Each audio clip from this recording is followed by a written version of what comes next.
Good evening, dear listeners, and a very warm welcome to you all.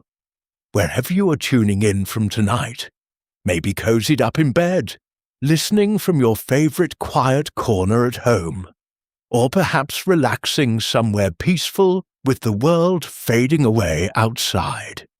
I'm so glad you've joined me here. Take a slow, deep breath. Let your shoulders drop. Maybe pull the covers up a bit higher and feel the day gently slip away. Let the story begin. The Aspen ski lodge in Colorado was the perfect stage for tragedy. Nestled among snow-capped peaks, its Art Deco elegance shimmered under crystal chandeliers, with guests in silk gowns and tweed suits, playing their roles in a winter retreat for the elite. Then Reginald Harrington, the wealthy industrialist, was found dead in the Grand Lounge. Slumped over a glass of fine champagne that reeked of bitter poison, his face was frozen in a mask of surprise, the fire crackling nearby as if applauding the scene. The local police saw a simple accident, perhaps tainted liquor. But Hercule Poirot, vacationing among the pines, saw a performance. Someone in this theatre of snow and luxury was playing the role of innocent, the role of murderer. The curtain rises. Chapter 1. The stage is set, the Aspen ski lodge, rose like a glittering stage against the Colorado Rockies, its Art Deco lines sharp and elegant under a pale winter sun. Inside the Grand Lounge, velvet curtains framed towering windows that looked out on snow-laden pines, while the air carried the rich perfume of hothouse roses, mixed with the faint, expensive drift of Cuban cigar smoke. Crystal chandeliers tinkled softly overhead. Polished mahogany tables gleamed under warm lamplight. The grandfather clock in the corner chimed with slow, deliberate authority. Reginald Harrington occupied centre stage. A broad-shouldered industrialist in his mid-50s, he sat in a deep leather armchair. Tweed jacket rough against the smooth hide, laughing too loudly as he raised a flute of dry champagne. The bubbles caught the light. The glass felt cold against his fingers. Around him, the other players moved in their opening positions. Evelyn Harrington, his elegant wife in silk evening gown, scent of Chanel number, 5 trailing her like expensive fog. Victor Lang, business partner, standing rigid in rough tweed, sandalwood cologne sharp. Clara Beaumont, the vivacious niece, kid gloves soft on a crystal stem. Pierre Duval, the handsome ski instructor, boots still dusted with snow. Dr. Elena Voss, cool and professional in crisp linen, with steady hands already reaching for a pulse she did not yet know she would need. Then the performance broke. Harrington's laugh choked. His face twisted, shock, pain, disbelief frozen into a grotesque mask. The champagne flute slipped from his fingers, shattered on the parquet with a bright musical crash. He clutched his throat, body jerking once, twice, then slumped forward across the low mahogany table. Silence swallowed the room. Only the fire crackled on, applauding. Footsteps halted. Silk rustled. A champagne cork popped distantly in the kitchen, absurd, irrelevant sound. The grandfather clock struck the quarter hour as though nothing had changed. The local sheriff arrived within the hour, snow melting from his boots onto the cold marble threshold. He examined the body, sniffed the broken glass, and declared it an unfortunate accident, perhaps bad liquor, perhaps a heart seized at the wrong moment. The guests nodded, relieved to be handed a simple script, but whispers moved like stage fog among the velvet drapes. Hercule Poirot had been vacationing quietly in a corner suite, invited by an old acquaintance who thought the Belgian detective might enjoy American mountain air. He entered the lounge now, small and precise, green eyes already sweeping the scene. He touched his magnificent moustache thoughtfully, then drew himself up to his full, still modest height. "Mon Dieu," he murmured, "this is no accident. This is theatre. A murder most carefully staged." He turned to the sheriff. "The stage must be preserved, s'il vous plaît. Nothing moved, nothing touched. The psychology, it begins here." Poirot circled the body like a director studying blocking. The spilled champagne had pooled darkly on the polished wood. A single hothouse rose lay beside the broken flute, perhaps knocked from a nearby vase. The fire's warmth fought the chill seeping through terrace doors. Wood smoke curled upward in lazy spirals. He addressed the invisible audience that always accompanied him. "You watch with Poirot, no? Observe the widow. She weeps, yes. The handkerchief dabs. The shoulders shake. But look, the linen is dry, no mascara runs. The performance of grief is technically perfect. Too perfect." Evelyn stood near the mantel, silk gown catching firelight, face composed in sorrow. Victor hovered close, offering a supportive arm she did not take. Clara twisted her kid gloves, eyes wide and innocent. Pierre lit another cigar, the smoke wreathing his handsome features. Dr. Voss knelt briefly by the body, fingers cool and clinical, then rose with professional calm. Poirot tilted his egg-shaped head. The cast is assembled, each one already playing a role. The grieving wife, the loyal partner, the innocent niece, the helpful instructor, the detached physician. Mais oui, every actor has a mask, and Hercule Poirot, he will direct this drama until the masks fall. He moved to the low table, arranged the remaining champagne flutes symmetrically with small, expressive hands. "Ask yourself, mon ami, why does the doctor avoid looking at the broken glass? Why does the partner's hand tremble when he speaks of friendship? Why does the niece glance so quickly at the widow?" The sheriff protested mildly. Poirot raised one finger. "No, no, this is not mere police work, for this is the opening scene of a play. And in every play, truth waits behind the performance." Outside, snow began again, soft flakes tapping the tall windows like hesitant applause. Inside, the fire snapped. Distant piano music drifted from the bar, something slow and melancholy.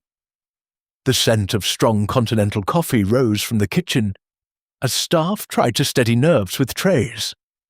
Poirot paced slowly, smoothing an imaginary wrinkle from his sleeve. Too perfect, too rehearsed, truth stumbles, lies flow smooth. He paused beside Evelyn. "Madame, your grief moves me, almost. But the little grey cells, they notice what the handkerchief does not show." She met his gaze for one heartbeat, then looked away. He turned to the group. "The stage is set. The players have taken their places. The spotlight of truth is about to rise. On whom will it fall?" The grandfather clock chimed once more. Full hour now. Doors closed softly behind retreating staff. The wind moaned outside, carrying the howl of the mountains. Poirot stood motionless in the centre of the lounge, green eyes gleaming with quiet satisfaction. "The theatre of crime has one truth," he said softly, almost to himself. "Every actor eventually forgets their lines." Chapter 2. Enter the players. Morning light poured through the tall Art Deco windows of the Aspen ski lodge, painting long silver rectangles across the gleaming parquet floor. The grand lounge still smelled faintly of last night's Cuban cigars and spilled champagne, now overlaid with the comforting aroma of strong continental coffee being poured in the breakfast room. Fresh hothouse lilies stood in crystal vases on the mahogany sideboards. Their sweet perfume clashed gently with the sharp scent of furniture wax that had been applied overnight. The fire had been rebuilt.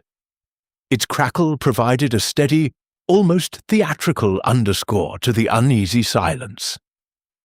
Hercule Poirot entered precisely at 9 o'clock. Immaculate in dark suit and patent shoes, his small hands already making tiny expressive gestures, as though conducting an invisible orchestra. He had arranged 5 high-backed chairs in a neat semicircle facing the fireplace, velvet upholstery soft, leather armrests cool to the touch. The grandfather clock chimed the hour with slow dignity. "Mes amis," he announced, voice carrying clearly despite its mild tone, "the players must now step forward for their scenes, one by one. The masks will be observed, the lines will be tested. Let us begin."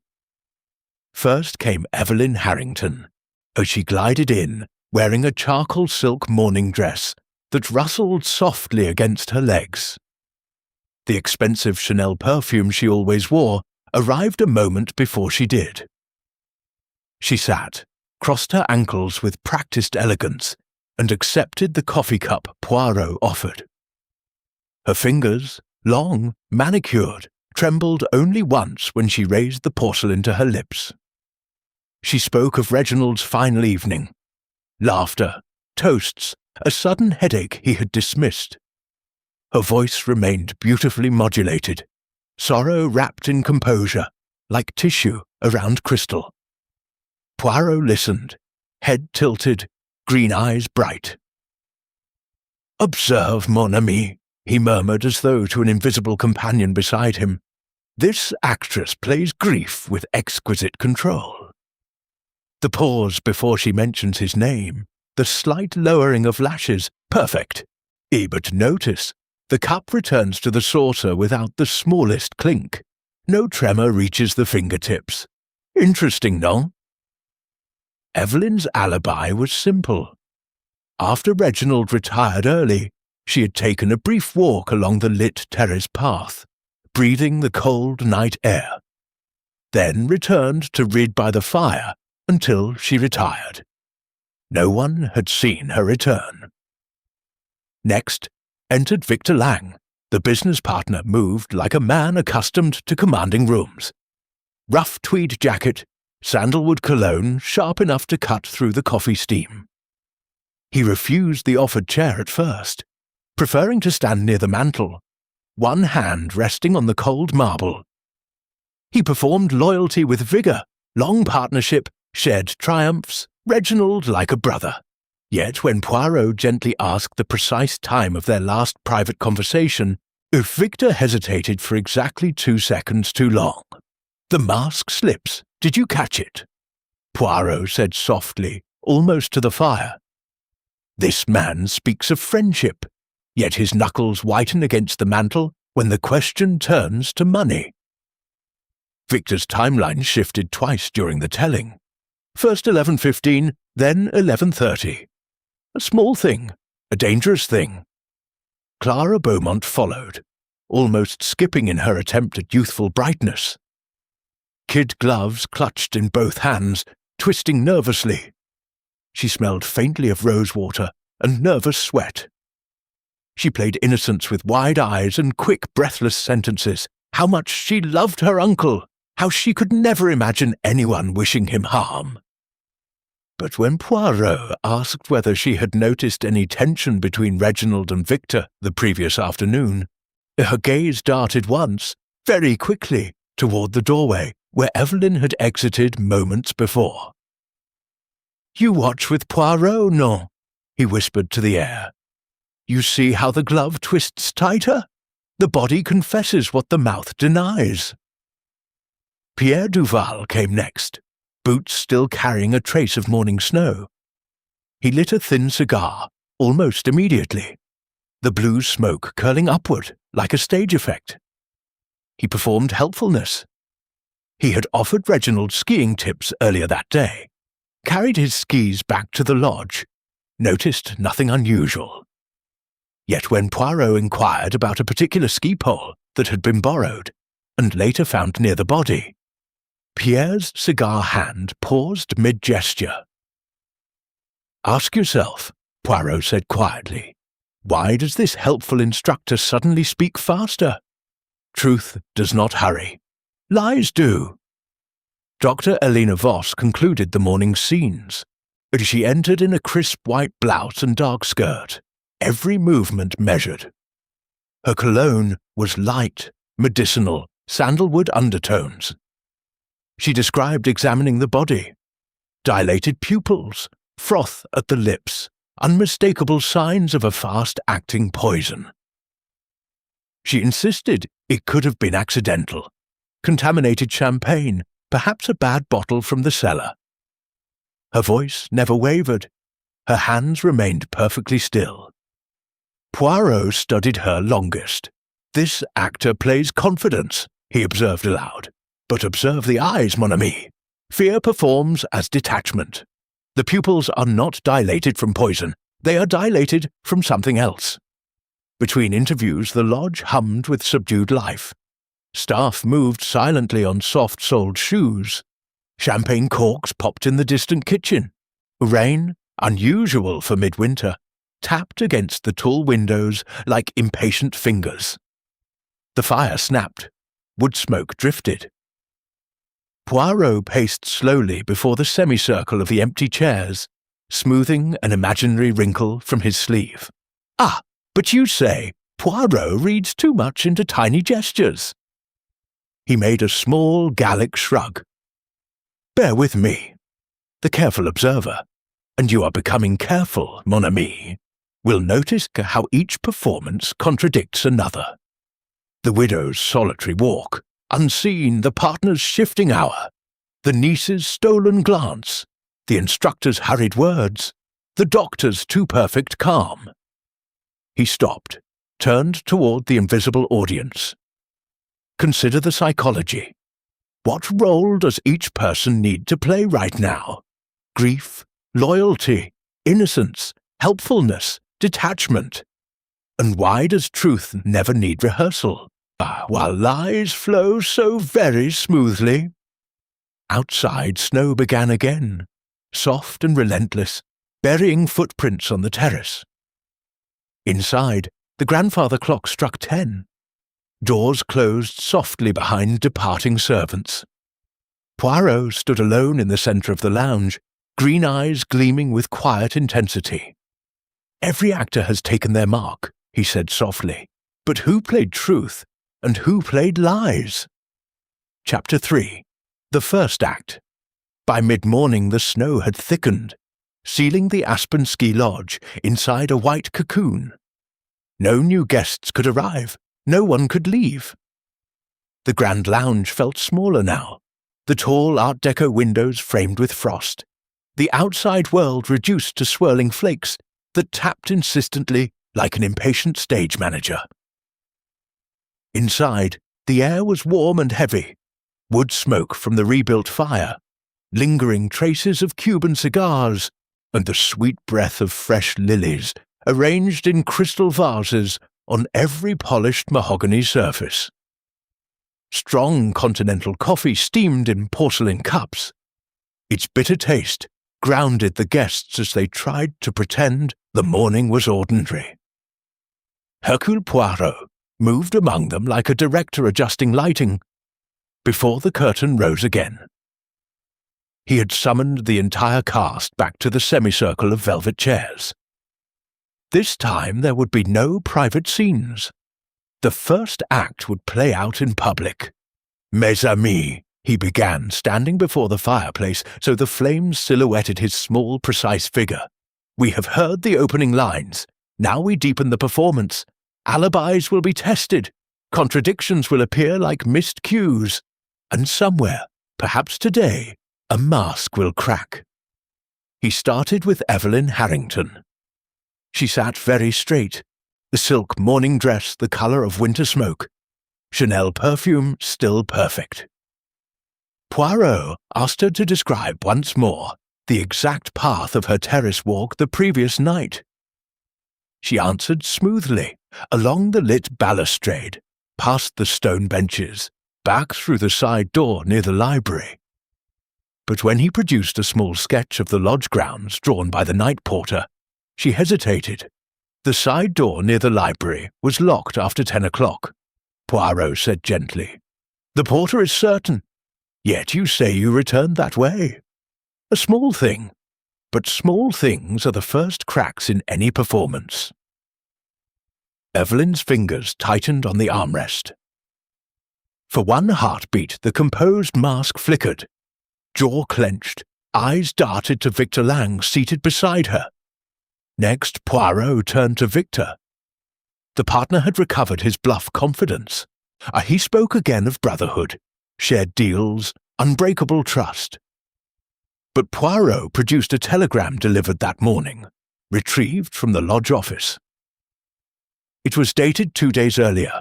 The message was curt. Final offer rejected. Expect consequences. R.H. Victor's face remained calm. Too calm. Observe, mon ami, Poirot murmured, green eyes gleaming. This man performs loyalty with such vigour that the knuckles turn white on the chair. The body confesses resentment, even when the mouth swears friendship. Clara Beaumont spoke up suddenly, almost too eagerly. She admitted she had argued with her uncle the afternoon before his death. Over money, over the will. Her voice trembled genuinely for the first time. Tears actually gathered, wetting the crisp linen handkerchief she clutched. Poirot tilted his egg-shaped head. Oh, the mask slips. Did you catch it? Here, at last, is moisture on the cloth. Real feeling, not costume. Pierre Duval shifted uncomfortably. He volunteered that he had lent Reginald a ski pole that morning. One later found near the body, its tip suspiciously clean of snow. When pressed about why he had not mentioned this earlier, his cigar hand shook once, small but visible. Dr. Elena Voss remained the calmest.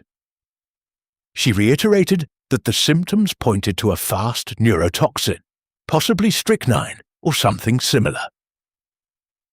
Accidental contamination remained possible. Her voice never wavered. Her hands stayed folded neatly in her lap. Poirot studied her longest. This physician plays detachment so perfectly, he said aloud, that one almost believes it. But observe the pupils, mon ami. They are not dilated from examining a corpse. They are dilated from fear. He stepped back, made a small expressive gesture with his hands. Now let us apply the director method to our loyal partner, Victor Lang. The performance.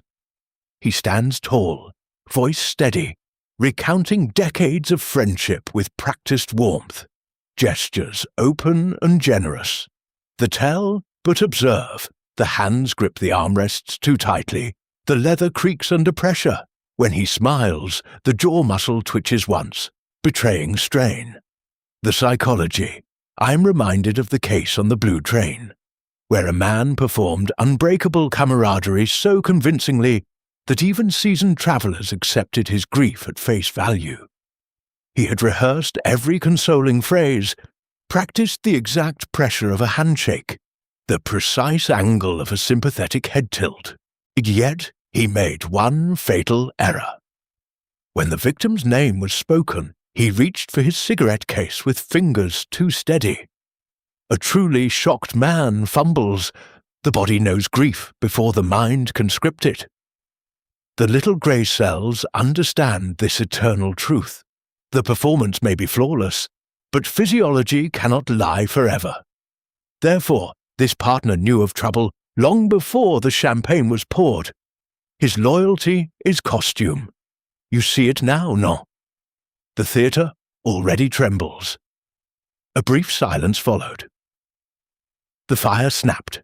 Rain mixed with sleet began tapping the windows again. The grandfather clock chimed noon, slow, inexorable. Poirot paced once more, smoothing an imaginary wrinkle from his sleeve. Too perfect, too rehearsed. Truth stumbles, lies flow smooth. He paused beside Clara. You watch with Poirot, no? You see how the niece's tears are real, while the widow's remain decorative? Victor rose suddenly. This is outrageous. I've tolerated enough."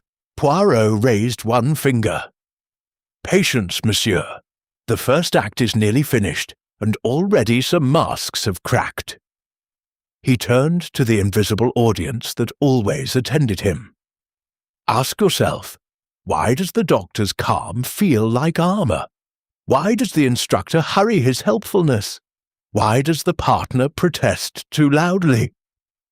The tension rises. Someone will break character soon." Outside, the snow fell thicker, burying the world. Inside, the chandelier tinkled faintly as a draught moved the crystals. Wood smoke curled upward. Coffee cooled untouched in cups. Poirot stood motionless in the centre of the lounge, green eyes bright with satisfaction. "The first act concluded," he said softly, "and some masks had cracked. More would follow." Chapter 4. Rehearsed Lines. Afternoon light in the Aspen ski lodge had turned thin and grey, the heavy snow clouds pressing low against the tall Art Deco windows.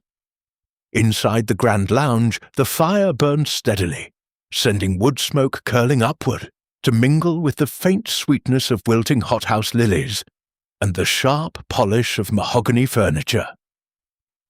The air felt heavier now, thicker with suspicion than with warmth. Crystal glasses stood untouched on side tables. The dry champagne from the night before had been replaced by cooling cups of strong continental coffee, whose bitter edge matched the mood. The grandfather clock ticked on, each chime sounding more deliberate, like a director counting beats before the next cue. Hercule Poirot had abandoned the semicircle of chairs. He preferred to move, small and precise, among the players, pressing their performances until the scripts began to fray. "Rehearsed lines," he announced quietly to the room at large, "can only hold for so long under proper lighting. We shall now test them, one by one." He began with Evelyn Harrington. She sat near the fire, silk morning dress still impeccable, Chanel perfume clinging to her like expensive armor. Poirot asked her, gently, almost apologetically, to walk him through the terrace route again. This time he produced the night porter's log. The side door had indeed been locked at 10:15. No one had used the library entrance after that hour. Evelyn's composure held for perhaps 10 seconds. Then her fingers tightened on the linen napkin in her lap until the fabric creased sharply. "I must have been mistaken," she said. "I used the main doors. I was upset. One's memory plays tricks in grief." Poirot tilted his egg-shaped head. "Grief, madame? Or rehearsal? The body does not forget so easily. Observe, mon ami, this actress adjusts her story smoothly, but the napkin twists like a rope." Next he moved to Victor Lang. The partner stood by the mantel, one hand gripping the cold marble as though anchoring himself against a rising tide. Poirot laid the telegram on the low mahogany table between them, dated, signed, damning. "You told us yesterday that the final meeting with Reginald was cordial. Yet this message speaks of consequences. A curious word for brotherhood, no?" Victor's jaw worked once. "Business is business. Tempers flare. It means nothing." "Mais non," Poirot said softly. "It means everything when placed beside a glass of poisoned champagne. The performance of loyalty falters, monsieur. Your knuckles whiten again. The tell returns." Clara Beaumont intervened before Poirot could continue. She rose quickly, kid gloves clutched in both hands, rose-water scent faint against the wood smoke. "Uncle Reginald changed the will last month," she said in a rush. "He told me himself. He was cutting Victor out of the Western Division, completely." Victor spun toward her. "That's a lie." Clara met his eyes without flinching. "I have the letter. It was in his desk. I didn't want to say anything before, but now—" Poirot raised one small hand. The niece speaks truth. The tears are real. The gloves no longer twist in panic. Her performance has become honest. Pierre Duval shifted in his chair. He had been silent too long. Poirot turned to him next. "The ski pole, monsieur. You lent it to Reginald yesterday morning. It was found beside the body. Clean, no snow. Curious for a pole used on fresh powder, no?" Pierre exhaled cigar smoke in a thin stream. "I cleaned it. Habit, nothing more." "Habit?" Poirot echoed. "Or rehearsal? Helpful instructors do not clean poles unless they fear fingerprints. The mask of helpfulness strains, mon ami. Did you catch the slight tremor in the hand that holds the cigar?" Dr. Elena Voss remained seated, posture perfect, hands folded. Poirot approached her last. "Your prescription bottle, doctor. The one for Reginald's headaches. Digitalis compound. Small dose, you said. Yet the autopsy suggests a far larger quantity. How does one explain this?" Elsina's voice stayed level. "He may have taken extra. People do foolish things when in pain." "People do," Poirot agreed. But physicians do not leave bottles where extra doses can be taken unnoticed, unless they wish it so. The calm you perform is armor, doctor, but armor cracks under pressure." He stepped back into the center of the lounge. The chandelier crystals tinkled faintly as a draught moved through the room. Rain mixed with sleet tapped the windows again. Soft, relentless percussion. "Too perfect, too rehearsed," Poirot said, almost to himself. "Truth stumbles, lies flow smooth." He made a small, expressive gesture with his hands. "You watch with Poirot, no? You see how each line now falters? The widow rewrites her path. The partner denies the telegram. The instructor cleans what should be dirty.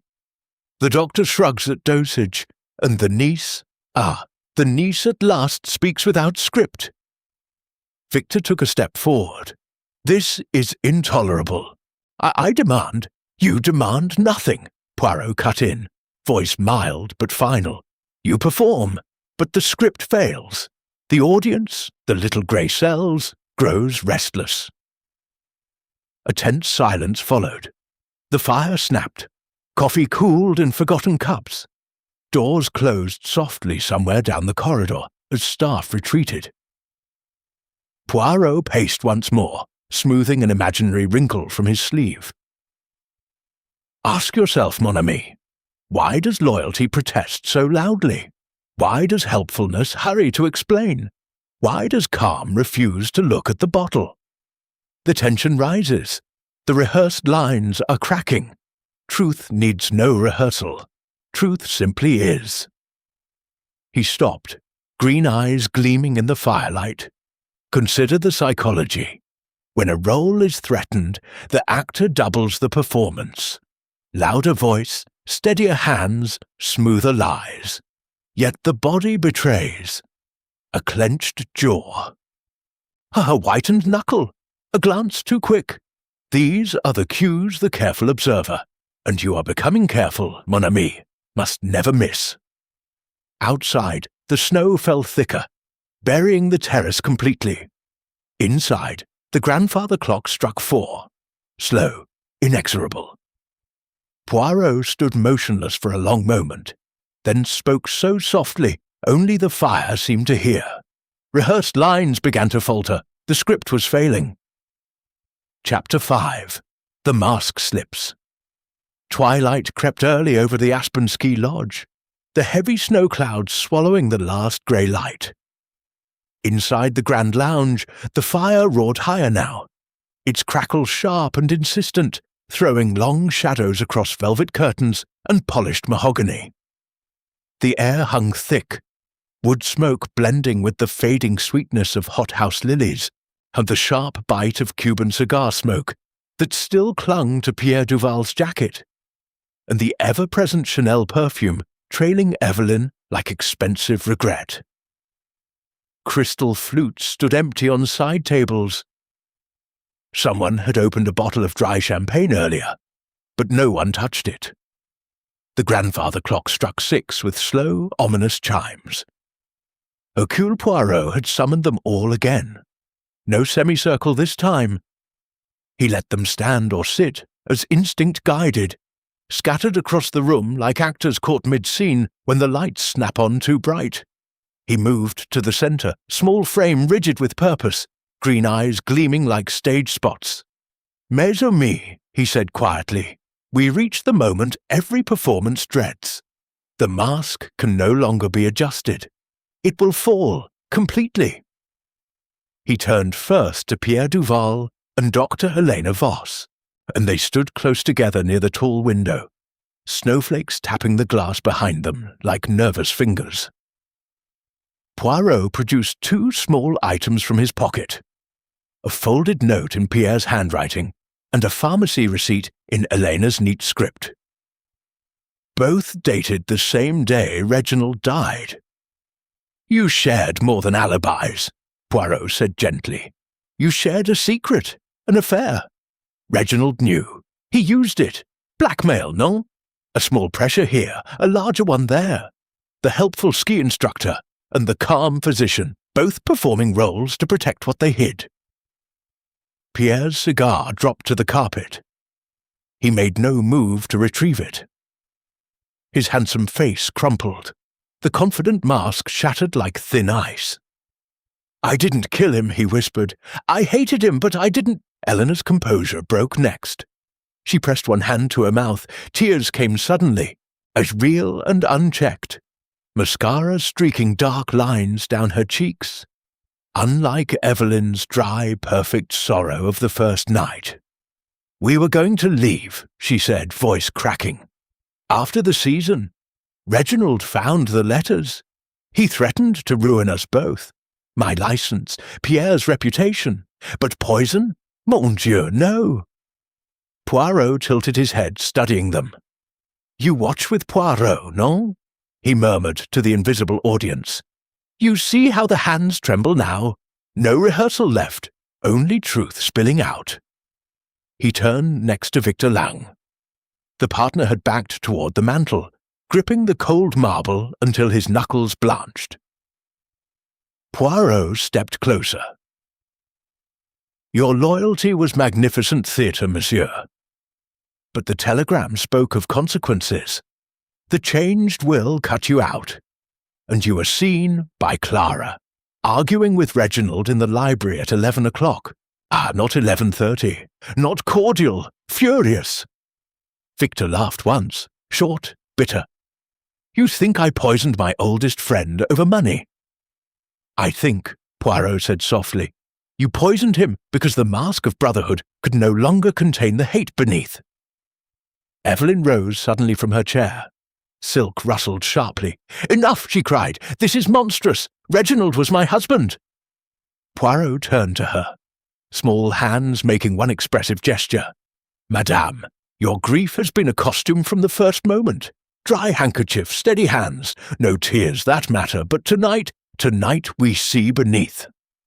He produced the small brown bottle from his pocket, the digitalis compound prescribed by Elena, fingerprints clear on its surface.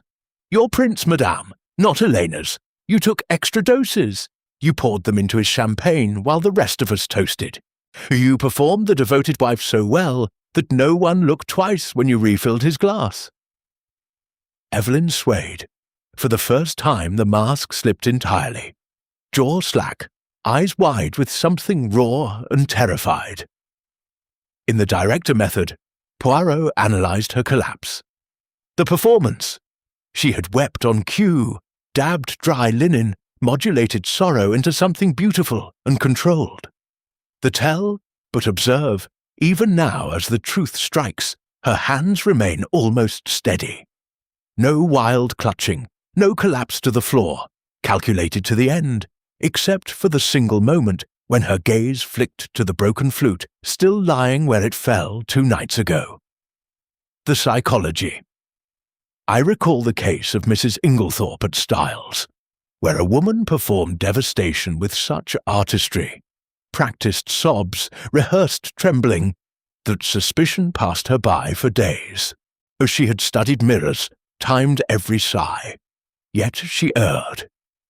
When the poison was named, her hand reached for her necklace too calmly.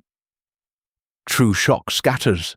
The body flails before the mind can script. Here, too, the little grey cells see the same pattern. Greed wearing grief, like evening silk, but the silk tears at the seams when pressed. Therefore, this widow did not grieve. She waited. You see it now, no? The theatre bows to reality. Evelyn sank slowly into the nearest chair. No dramatic fall, just quiet defeat. Clara stepped forward, kid gloves discarded at last, voice steady. I heard them arguing, she said, Uncle and Victor. Then Uncle went to Evelyn. He told her everything, the will, the affair, the blackmail. She smiled at him. I saw it. A small, a cold smile. The room fell silent, except for the fire's crackle and the soft patter of snow against glass. Poirot drew himself up, green eyes sweeping them all. The mask had fallen, he said softly. Beneath it, the true face at last. He made one final gesture, small hands opening as though releasing a curtain. Ask yourself, mon ami, when does performance become unbearable? When the role no longer protects but imprisons? Tonight the prison doors opened. Truth stepped into the spotlight. Outside the wind rose, moaning through the pines. Inside, the chandelier crystals tinkled once, like faint, ironic applause. The warm fire battled the chill seeping under terrace doors. Champagne stood forgotten. Coffee had gone cold. Poirot stood motionless, satisfaction quiet in his eyes. The mask had fallen. Beneath it, the true face at last. Chapter 6, Behind the Curtain. Night had fully claimed the Aspen ski lodge. The snow outside fell in thick, silent sheets, muffling every sound beyond the tall Art Deco windows. Inside the grand lounge, velvet curtains had been drawn halfway, absorbing the fire's restless crackle and the faint melancholy notes of a piano drifting from the far bar. The air lay heavy, layered with sandalwood cologne that still clung to Pierre, the sweet decay of wilting hothouse lilies. The lingering bite of Cuban cigar smoke and the sharp medicinal trace of the digitalis bottle, now lying on the low mahogany table like an exposed prop.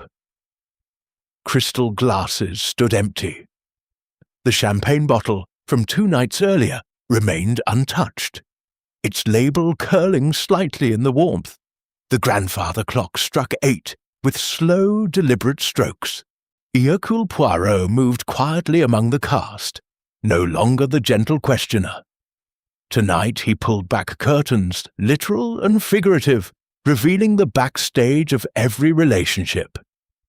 He began with Evelyn Harrington. She sat apart, silk gown creased now, Chanel perfume faded under the strain of hours. Poirot placed a small packet of letters on the table before her. Yellowed envelopes tied with a thin ribbon, retrieved from the bottom drawer of Reginald's desk. You kept these, madame, he said softly. Love letters, not from your husband, from Victor Lang. Dated over 3 years, passionate, reckless. Reginald discovered them last autumn. He did not confront you. He used them, leverage, first small favors, then larger ones, business concessions, silence on certain deals. You performed the devoted wife to keep the secret buried. Evelyn's hands trembled once, genuinely this time. No dry handkerchief, no rehearsed composure. She looked at the letters as though they might burn her. I never wanted him dead, she whispered. I wanted him gone, quietly, somewhere else. Poirot nodded once. The mask of grief hid relief, but relief is not innocence. He turned to Victor next. The partner stood rigid near the mantel, tweed jacket rumpled, sandalwood scent overpowered by nervous sweat. Poirot produced the changed will, dated 6 weeks earlier, witnessed by the lodge notary. Reginald had cut Victor's share of the Western Division to a token percentage. The reason, noted in a marginal scribble in Reginald's hand, betrayal confirmed. "Your loyalty was never brotherhood," Poirot said. "It was survival." And when Reginald threatened to expose the affair and the financial irregularities you hid in the company books, you saw only one exit: poison, clean, untraceable. You performed shock so well that even I paused. But the steady hand that reached for your cigar after the body fell, that hand did not shake. A shocked man shakes. A guilty man controls. Victor's shoulders sagged. He did not deny it. He only looked at Evelyn. Longing, regret, accusation all mingled. Clara Beaumont spoke from the shadows near the window. She had been silent too long. "I knew about the letters," she said quietly. "Uncle told me. He was going to change everything, cut them both out, give me the house in Paris, the shares in the London company. He said it was time the family healed. I didn't want the money, I wanted him safe." Her voice cracked. Real, unperformed. Kid gloves lay discarded on the arm of her chair. For the first time, no one doubted her. Pierre and Elena stood together now, no longer hiding proximity. Pierre's cigar had long gone out. Elena's mascara had dried in faint streaks. "We planned to run," Pierre said hoarsely. "After the season. Reginald's blackmail would have destroyed us. But murder? No. We argued with him that afternoon. He laughed, said we could leave, after we paid." Elena nodded. "I wrote the prescription honestly. Headaches, stress. He asked for more. I refused. Someone else must have taken the bottle." Poirot studied them both. "Behind every curtain, a secret," he murmured. "Behind every secret, a motive." He stepped to the centre of the lounge, small hands opening in a gentle theatrical gesture. "Now, mes amis, a moment of reflection. In this theatre of snow and secrets, we see how humans construct entire performances, to conceal not just crimes, but wounds. Greed wears grief like evening silk. Resentment dresses as loyalty. Love performs indifference to protect vulnerability. Hate rehearses as friendship until the curtain phrase. Why? Because society demands masks. Wealth must smile. Pain must hide. Betrayal must never show. Yet the psychology remains simple. Suppression builds pressure. The subconscious leaks. Through a glance too long, a hand too steady, a smile too cold. I am reminded of the Orient Express, where 12 actors masked collective vengeance as coincidence. Each rehearsed their alibi in solitude, yet when assembled, the unity itself betrayed them. Glances too synchronized, calm too perfect. True randomness has flaws. A planned hatred leaks through flawless coordination. Here, too, the alliance between Evelyn and Victor cracked under its own weight. Motives surface because lies exhaust the soul. Truth is lighter. Truth simply waits. To you, the careful watcher, look always behind the curtain. What secret do you guard? What role do you play that no longer fits? The drama teaches us all. The fire snapped once, sharply. The piano in the distance fell silent. Snow tapped the windows like fading applause. Poirot arranged the letters and the bottle symmetrically on the mahogany table, smoothing an imaginary wrinkle from his sleeve. "You watch with Poirot, no?" he said softly. "You see the widow's fleeting glance toward the partner, regret beneath relief. You see the instructor's shoulders drop, no more performance. If the physician's hand reaches for the other, no more armor." Victor sank into the nearest chair. Evelyn stared at the fire. Clara moved closer to the window, watching the snow. Pierre and Elena stood hand in hand, finally unmasked. The warm room felt suddenly colder, draughts slipping under terrace doors. Wood smoke curled lazily upward. The chandelier crystals tinkled once, as though the building itself exhaled. Poirot stood motionless, green eyes quiet with understanding. Behind every curtain, a secret, he said. Behind every secret, a motive. Chapter 7. The final act, dawn, broke pale and thin over the snowbound Aspen ski lodge. The grand lounge had been transformed overnight. Velvet curtains drawn fully back, letting grey mountain light flood the polished parquet and gleam off crystal chandeliers that hung silent now, no longer tinkling, and the fire still burned, but lower. Wood smoke drifted lazily, mingling with the last traces of strong continental coffee left cooling in porcelain cups. The air felt cleaner, sharper, almost expectant, as though the building itself knew the performance was ending. The grandfather clock struck 7 with slow, final authority. Hercule Poirot stood in the exact centre of the room, small and immaculate, green eyes bright with the calm of certainty. The cast had been summoned one last time. No chairs arranged in neat rows. They stood or sat as fate had left them. Evelyn near the window, silk gown creased and Chanel perfume faint. Victor by the mantel, tweed jacket rumpled, sandalwood scent overpowered by strain. Clara beside the low mahogany table, kid gloves finally discarded. Pierre and Elena together near the terrace doors, hands no longer hidden. Every mask had frayed, some had already fallen. Poirot raised both small hands in a gentle, commanding gesture. "Mesdames et messieurs," he began, voice carrying clearly in the quiet room, "you have each performed for Hercule Poirot. Some truthfully, some not.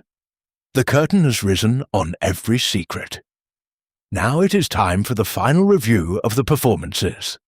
Let us see who played truth and who played murder." He turned first to Evelyn Harrington. "Madame, you played the grieving widow with exquisite artistry. The dry handkerchief, the steady hands pouring champagne, the modulated sorrow, magnifique in technique, but grief is not costume. You refilled his glass while the rest toasted. Your fingerprints on the digitalis bottle, your knowledge of the changed will, your affair with the partner. You waited for the poison to work, then performed shock so perfectly that even the sheriff believed accident. But one small error, the glance toward the broken flute when the body fell, a flicker of satisfaction.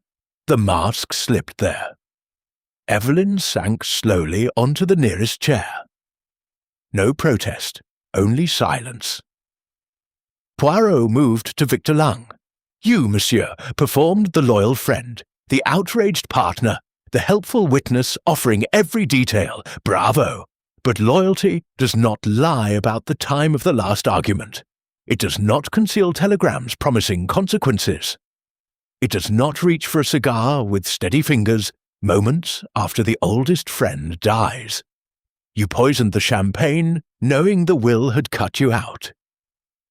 You blamed the blackmail and the lost fortune, but the true poison was resentment worn as brotherhood for too many years." Victor's shoulders dropped. He looked once at Evelyn, then at the floor. No denial came. Poirot turned to Clara Beaumont. "Mademoiselle, your role was the innocent niece. Wide eyes, trembling gloves, quick glances. Yet every tear was real, every word, eventually, true. You hid the letter proving the will change because you feared suspicion would fall on you. But innocence does not need rehearsal. Your mask was fear, not guilt. You are cleared."